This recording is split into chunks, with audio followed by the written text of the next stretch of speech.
and welcome to Flagstaff TV. Today we are joined by Brad George, who is the CEO of Orosur Mining. Brad, thank you very much for joining us today. Catherine, it's always good to be back. Brad, to start off, please can you talk us through your latest set of results? Well, I can, but they're rather boring. I mean, it's quarterly results are by definition rather dull. They really reflect back on the money we're spending on the projects, which of course is very little. I mean, I think the key takeaway, of course, is it demonstrates the value of having major partners spending their money rather than us spending ours. You know, we obviously spend money to remain listed and to remain a public company, but money in the ground in our Colombian projects is coming from Agnico and Newmont, and which is a wonderful thing to have, given that Colombia in the rugged terrains an expensive place to work. So, you know, it's a good thing to have a good project which is being JV'd out to major companies. So the main takeaway there is, yes, it's very strong balance sheet, all rather boring, and progressing at a very nice pace in Colombia. And can you tell us how are operations progressing in Argentina? Very slowly. We've just come out of the winter down there. So Patagonia is a fairly grim place to be in winter time. So we only got back on the ground in sort of late September. It's very slow burn. I mean, that project was very intentionally meant to be a slow burn project. We entered the project with no cash up front, very low commitment for the first couple of years. Very attractive geology, but we didn't want to commit ourselves to cash that we would rather keep if things began to look a bit poor in the market, as they currently are. So that was a very intentional strategy to be able to turn that project down a notch or two in the event that we wanted to preserve cash. So they're on the ground now, they're doing sampling, they're doing ground magnetic surveys. It's all looking very prospective, but we don't actually plan to be ramping that project up in any major way now for another 6 months or so. What does this all mean for Orosur Mining going forward? Well, I mean, Argentina is a good project. Brazil, our tin projects there are developing again slowly for exactly the same reasons as Argentina. That, you know, no cash up front, early entry stage, slow burn.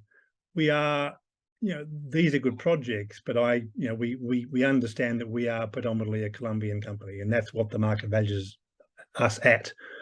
So last week or a week or so ago, and I apologise, I wasn't on for a talk then, I had a bit of man flu. Our drill results coming out of Colombia are, you know, little short of spectacular. You know, that's been a long hard road in Colombia with COVID and with JV partners. But to finally go north to Pepas or to the new prospects in Colombia, and the first hole came back a month ago at 150 meters at 3 grams, which is about as good a first hole as you can imagine. The difficulty with first holes is that, by definition, while they can be very exciting, they don't actually tell you a great deal about the geology. So you've got to, you know, take a deep breath, move back and say, righto, we need to step back and drill from different direction to understand the orientation. So you want to go crazy, but you can't, because you just need to do the work, and that's what we're doing now. So we've moved the rigs. Moving rigs in Colombia is not an easy task. Building new pads, moving rigs is quite a horrendous task.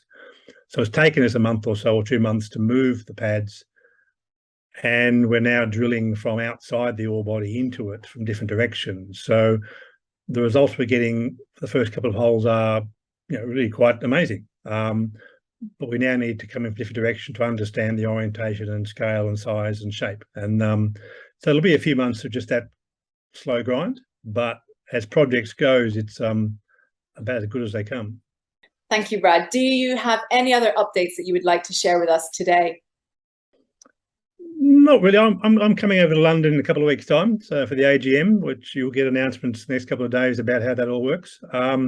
We hope by then to have some more drill results coming out of Colombia, which we hope to be exciting, but, you know, fingers crossed.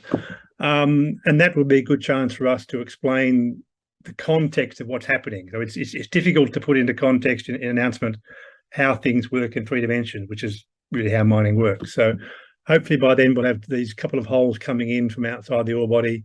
That will give us a sense of the shape and orientation. So, you know, again, hopefully, fingers crossed, in December we can begin to talk a little bit more about what we think we've got here at Pepas.